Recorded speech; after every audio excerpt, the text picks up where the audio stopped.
നമസ്കാരം. കാന്താര 2 നാളെ റിലീസിനെത്തുകയാണ്. ഒരുപാട് നാളത്തെ ചോദ്യങ്ങൾ, പറച്ചിലുകൾ, ഷൂട്ടിങ്ങുകൾ, മരണങ്ങൾ, അങ്ങനെ ഒരുപാട് സംശയങ്ങൾ, പ്രശ്നങ്ങൾക്കിടയിൽ കാന്താര 2വിൻ്റെ ചിത്രീകരണം അവർ നടത്തി. ഒടുവിൽ ഒക്ടോബർ 2-ാം തീയതി കാന്താരയുടെ റിലീസ് വരാൻ പോവുകയാണ്. 2022-ൽ കാന്താര റിലീസിനെത്തിയപ്പോൾ ഒരു വളരെ നാട്ടും പുറത്ത രീതിയിലുള്ള ഒരു സിനിമ. ഋഷഭ് ഷെട്ടി ആരെന്ന് പോലും പലർക്കും അറിയില്ല. അങ്ങനെ വന്നൊരു സിനിമ, ആ സിനിമയുടെ അവസാനത്തെ 30 മിനിറ്റ് കൊണ്ട് മാത്രം ഇന്ത്യയൊട്ടാകെ തന്നെ തരംഗമായി മാറിയ സിനിമ. ഋഷഭ് ഷെട്ടിയുടെ കരിയറിലെ തന്നെ ദി ബെസ്റ്റ് പെർഫോമൻസ് എന്ന് വിളിക്കപ്പെടുന്ന ആ ഗുളികൻ കയറിയ ഋഷഭ് ഷെട്ടിയുടെ അഭിനയം കണ്ട് ഞെട്ടി വിസ്മരിച്ചു പോയ മലയാളികൾ ഉൾപ്പെടെയുള്ള ഓഡിയൻസ് കാന്താര 2വിന് വേണ്ടി വെയിറ്റിംഗ് ആണ്. ആദ്യ ദിവസത്തെ ബുക്കിംഗ് തന്നെ അതിന് വ്യക്തമാണ്. കേരളം ഒട്ടാകെ തന്നെ ആദ്യ ഷോ ആരംഭിക്കുന്നത് രാവിലെ 6:30 മണിക്കാണ്. ഈ 6:30 മണിക്കുള്ള എല്ലാ ഷോകളും ഏകദേശം ഹൗസ്ഫുള്ളായി മാറിയിട്ടുണ്ട് എന്നുള്ളതാണ്. അതായത് ട്രിവാൻഡ്രം, കൊച്ചി, തൃശ്ശൂർ തുടങ്ങിയ പല സ്ഥലങ്ങളിലെയും രാവിലത്തെ ആദ്യ 6:30യുടെ ഷോ ഹൗസ്ഫുള്ളായി മാറുന്നു കാഴ്ചയാണ് നമ്മൾ കാണുന്നത്. കന്നഡ സിനിമയ്ക്ക് ഇങ്ങനെ ഒരു ഹൗസ്ഫുൾ തരംഗമായി മാറിയത് KGF ആണ്. KGF മാറി കാന്താര വരുമ്പോഴേക്കും കാന്താരയും അതേ എക്സ്പെക്റ്റേഷൻസോട് കൂടിയാണ് വരുന്നത്. നമുക്കറിയാം KGF ചാപ്റ്റർ 1ഉം ഇതേപോലെ തന്നെ യാതൊരു പ്രതീക്ഷയുമില്ലാതെ തിയേറ്ററുകളിലേക്ക് വന്ന് ഒരു മൈൻഡ് ബ്ലോയിങ് തിയേറ്റർ എക്സ്പീരിയൻസ് ആണ് ഉണ്ടാക്കിയത്. KGF ചാപ്റ്റർ 2വിനും അതുപോലെ തന്നെ ആയിരുന്നില്ല വരവേൽപ്പ്. അതായത് KGF ആദ്യം വന്നപ്പോൾ പല പ്രേക്ഷകരും അറിഞ്ഞില്ല ഈ ഒരു സിനിമയുണ്ടെന്ന്. പിന്നീട് മൗത്ത് പബ്ലിസിറ്റിയിലൂടെ സിനിമ തൂക്കിയടിക്കുകയായിരുന്നു തിയേറ്റർ. ചാപ്റ്റർ 2 വന്നപ്പോഴേക്കും ആളുകൾ അത്രമാത്രം കാത്തിരിപ്പിലാണ് ആ സിനിമയുടെ ബുക്കിങ്ങുകൾ സ്വീകരിച്ചത്. കാരണം ഏപ്രിൽ 13-നായിരുന്നു ബീസ്റ്റിൻ്റെ റിലീസ്, ഏപ്രിൽ 14-നായിരുന്നു KGF ചാപ്റ്റർ 2വിൻ്റെ റിലീസ്. ബീസ്റ്റിന് കിട്ടിയ മോശം അഭിപ്രായം കൂടി ചേർത്ത് KGF ചാപ്റ്റർ 2വിന് വേണ്ടി ആളുകൾ വളരെയധികം ആഘോഷത്തോടുകൂടി തിയേറ്ററിൽ കയറി ചാപ്റ്റർ 1 നൽകിയ അതേ എക്സ്പീരിയൻസ്, ഒരുപക്ഷെ അതിനേക്കാൾ മുകളിൽ എക്സ്പീരിയൻസ് ചാപ്റ്റർ 2 കിട്ടിയ പ്രേക്ഷകർ നമുക്കിടയിലുണ്ട്. ഞാനൊക്കെ ആ പക്ഷത്താണ്. ചാപ്റ്റർ 2 തിയേറ്ററുകളിൽ തന്ന ഹൈ ചെറുതൊന്നും ആയിരുന്നില്ല. അതുപോലെ തന്നെയാണ് പ്രേക്ഷകർ കന്നഡ സിനിമയിൽ നിന്ന് വരുന്ന മറ്റൊരു ബിഗ് ബഡ്ജറ്റ് ചിത്രമായ കാന്താരയ്ക്കും വേണ്ടി കാത്തിരിക്കുന്നത്. ആദ്യ ദിവസത്തെ നിലവിലത്തെ ഗ്രോസ് ഏകദേശം നമ്മളൊരു 13-14 കോടിയോളം രൂപ കളക്ട് ചെയ്തിട്ടുണ്ട് എന്നുള്ളതാണ് മനസ്സിലാകുന്നത്. ആദ്യ ദിനത്തെ ഗ്രോസ് മാത്രമായിട്ടാണ് കണക്കാക്കപ്പെടുന്നത്.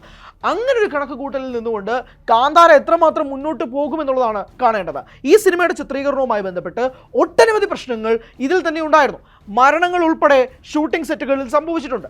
ഋഷഭ് ഷെട്ടി ഉൾപ്പെടെ സിനിമയുടെ ഇൻ്റർവ്യൂവിന് വന്ന് പറഞ്ഞിരുന്നൊരു പ്രധാനപ്പെട്ട കാര്യം മരണത്തെ മുഖാമുഖം കണ്ടിരുന്നു എന്നുള്ളതാണ്. അങ്ങനെ ഗുളികൻ ശാപം എന്ന് പറഞ്ഞ് മുത്തശ്ശി കഥകളിലും അല്ലെങ്കിൽ നമ്മൾ കേട്ടുമറന്ന പല കഥകളിലും ഉണ്ട് ആ ഗുളികൻ ശാപം യാഥാർത്ഥ്യമാണോ എന്ന് ചിന്തിപ്പിക്കുന്ന തരത്തിൽ പോലും ഋഷഭ് ഷെട്ടിയും കാന്താരയും ഈ ചിത്രവുമായി ബന്ധപ്പെട്ട് ഉള്ള പ്രൊമോഷൻ പരിപാടികളിൽ പറഞ്ഞിട്ടുണ്ട്. അതുകൊണ്ട് തന്നെയാണ് കാന്താരയ്ക്ക് ഒരു വശത്ത് നോക്കുമ്പോൾ വലിയ ഹൈപ്പ്, മറ്റൊരു വശത്ത് നോക്കുമ്പോൾ ഈ സിനിമ ഉണ്ടാക്കാൻ പോകുന്ന മാർക്കറ്റ്, ഈ സിനിമ ഉണ്ടാക്കാൻ പോകുന്ന ഹൈ.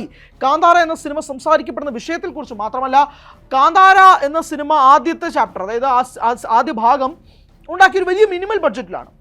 ഇവിടേക്ക് വരുമ്പോൾ, അതായത് നാളെ റിലീസാകാൻ പോകുന്ന കാന്താര ഒരു ബിഗ് ബഡ്ജറ്റ് സിനിമയാണ്. കന്നഡ സിനിമ KGFന് ശേഷം കണ്ടിട്ടില്ലാത്ത രീതിയിലുള്ള ഒരു വലിയ budget cinema. Kannada cinema industry തന്നെ വലിയ രീതിയിൽ മുന്നോട്ട് പോകാൻ ശ്രമിക്കുന്ന സിനിമ. 2022 കന്നഡ സിനിമയെ സംബന്ധിച്ചിടത്തോളം അവർ ഒരിക്കലും മറക്കില്ല സാൻഡൽവുഡ്. കാരണം KGF ചാപ്റ്റർ 2, കാന്താര, വിക്രാന്ത് റോണ കിച്ച സുദീപ് നായകനായ സിനിമയാണ്. അതും വലിയ കളക്ഷനാണ് ഉണ്ടാക്കിയത്. അത് ഗംഭീര പടം കേട്ടോ. വിക്രാന്ത് റോണ കാണാത്തവർ തീർച്ചയായും പോയി കാണുക. അത് തിയേറ്റർ എക്സ്പീരിയൻസ് സിനിമയായിരുന്നു. കാരണം ആ സമയത്ത് ഭയങ്കരമായ ഒരു തിയേറ്റർ വാല്യൂ നൽകിയൊരു സിനിമയാണ് വിക്രാന്ത് റോണ. പക്ഷേ ഇവിടേക്ക് വരുമ്പോൾ ഒരുപാട് പ്രതീക്ഷകൾ. അത് കന്നഡക്കാർക്ക് മാത്രമല്ല, ഇന്ത്യ ഒട്ടാകെ തന്നെ ആ പ്രതീക്ഷയുടെ വലയിലാണ് ഋഷഭ് ഷെട്ടി നിൽക്കുന്നത്. വളരെ മിനിമലായിട്ടുള്ള ഇൻ്റർവ്യൂ മാത്രമേ കൊടുത്തിട്ടുള്ളൂ. പക്ഷേ മറ്റ് സംസ്ഥാനങ്ങൾ ഉൾപ്പെടെ കാന്താരയുടെ ടീം പോയി പ്രൊമോഷൻ നടത്തുന്നുണ്ട്. അവർ തമിഴ്നാട്ടിൽ പോകാനിരുന്നതാണ്. പക്ഷേ TVKയുടെ വിഷയവുമൊക്കെ ബന്ധപ്പെട്ട് അവർ ചെന്നൈയിലുള്ള പരിപാടി അവർ ക്യാൻസൽ ചെയ്യുകയാണ് ചെയ്തത്. അതുകൊണ്ട് അവർ തമിഴ്നാട് ഓഡിയൻസിലേക്ക് നേരിട്ട് പോയി കാണാൻ സാധിച്ചില്ല. മറ്റെല്ലായിടത്തും അവർ പോവുകയും ചെയ്തിരുന്നു. അവർ കേരളത്തിൽ ഉൾപ്പെടെ വന്ന് പ്രസ് മീറ്റ് നടത്തി. അങ്ങനെ രാജ്യമൊട്ടാകെ തന്നെ അവർ പല സെൻറ്ററുകളിലും പോയി ആരാധകരെ നേരിട്ട് കണ്ട് കാന്താരയുടെ 2ാം ഭാഗം കാണണമെന്ന് അഭ്യർത്ഥിക്കാൻ വേണ്ടിയിട്ട് ഋഷഭ് ഷെട്ടി ഉൾപ്പെടെയുള്ളവർ രംഗത്തെത്തുകയും ചെയ്തു.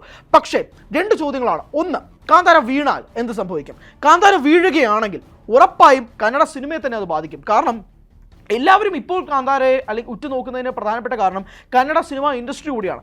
കന്നഡയ്ക്കും കാന്താര വളരെ അത്യാവശ്യമാണ്. കാരണം അവരുടെ ഇൻഡസ്ട്രി വൈഡൻ ചെയ്യുക എന്ന് പറയുന്നത്, KGF ചാപ്റ്റർ 2 എന്താണോ കന്നഡ സിനിമ ഇൻഡസ്ട്രിക്ക് നൽകിയത് അതോളം തന്നെ കാന്താരയും അവർ എക്സ്പെക്ട് ചെയ്യുന്നുണ്ട്. എന്നാൽ മാത്രമേ OTTയുടെ കാര്യത്തിലായാലും അല്ലെങ്കിൽ മറ്റ് സംസ്ഥാനങ്ങളിലേക്ക് അവരുടെ ഇൻഡസ്ട്രി തന്നെ വൈഡൻ ചെയ്യാൻ കഴിയുന്ന രീതിയിലേക്ക് കാന്താരയെ മാറ്റിയെടുക്കാൻ സാധിക്കണമെങ്കിൽ കന്നഡ ഫിലിം ഇൻഡസ്ട്രിക്ക് അത് വളരെ അനിവാര്യമാണ്. അതുകൊണ്ട് വീണാൽ അത് തിരിച്ചടിയാകാൻ പോകുന്നത് സാൻഡൽവുഡിന് തന്നെയാണ്. നേരെ മറിച്ച് ഈ സിനിമ ഹിറ്റായാൽ, അതായത് കാന്താര ഉണ്ടാക്കിയ അതേയോളം അല്ലെങ്കിൽ അതിനേക്കാൾ ഒരു പടി മുകളിൽ ഈ ചാപ്റ്റർ 1, അതായത് ചാപ്റ്റർ 1 എന്ന് ഞാൻ പറയുന്നത് രണ്ടാം ഭാഗമാണ്, അവർ പ്രിലൂഡാണ്, അത് നേരത്തെ എടുത്ത വെച്ച സിനിമയാണ്, കൺഫ്യൂഷൻ വേണ്ട. നാളെ റിലീസാകാൻ പോകുന്ന കാന്താരയ്ക്ക് ഒരു പടി മുകളിൽ അതിലേക്ക് പോകാൻ സാധിച്ചാൽ സാൻഡൽവുഡിന് മാർക്കറ്റ് തന്നെ മാറും. അതായത് ഋഷഭ് ഷെട്ടിയും യാഷിം എന്നുള്ള 2 പേരുകളിൽ നിന്നും അല്ലാതെ ഇപ്പോൾ സൂഫ്രം സോ പോലുള്ള സിനിമകളൊക്കെ വന്നു, പക്ഷെ അതൊക്കെ വളരെ മിനിമൽ ബഡ്ജറ്റിലാണ്. ഞാൻ പറയുന്നത് വലിയ ബഡ്ജറ്റിലുള്ള സിനിമകൾ ഒരുങ്ങും. അങ്ങനെ വലിയ ബഡ്ജറ്റിലുള്ള സിനിമകൾ ഒരുങ്ങുന്നതോടൊപ്പം തന്നെ ഡിസ്ട്രിബ്യൂട്ടേഴ്സായിട്ട് ഇപ്പോൾ പല ഇൻഡസ്ട്രികളിലെയും പ്രധാനപ്പെട്ട പ്രൊഡ്യൂസർമാരും രംഗത്തെത്തും. ഇപ്പോൾ മൈത്രി മൂവി മേക്കേഴ്സ് വരുന്ന പോലെ, അല്ലെങ്കിൽ നമ്മുടെ മാജിക് ഫിലിംസ് വരുന്നത് പോലെ അവർക്കെല്ലാവർക്കും ഒരു വലിയ വാതിൽ തുറക്കുന്നതായിട്ടും ഈ സിനിമയുടെ വിജയം മാറിക്കഴിഞ്ഞാൽ സംഭവിക്കും. അങ്ങനെ എല്ലാ പ്രതീക്ഷകളും നാളേക്ക് നിൽക്കുകയാണ്. 6:30 മണിക്ക് കേരളത്തിൽ ആദ്യ ഷോ ആരംഭിക്കും. പറഞ്ഞതുപോലെ തന്നെ വലിയ ബുക്കിങ്ങുകളാണ് കേരളത്തിലുള്ളത്. എന്താകും സിനിമയുടെ വിധി എന്നുള്ളത് ഏകദേശം രാവിലെ ഒരു 9:30-10 മണിയാകുമ്പോഴേക്ക് ആദ്യ ഷോ കഴിയും. പിന്നീട് അങ്ങോട്ട് എങ്ങനെയാണോ പോവുക എന്നുള്ളതും അല്ലെങ്കിൽ ആദ്യ ഷോ കഴിഞ്ഞുള്ള പ്രതികരണം എന്താണെന്നുള്ളത് കാത്തിരുന്ന് കാണാം.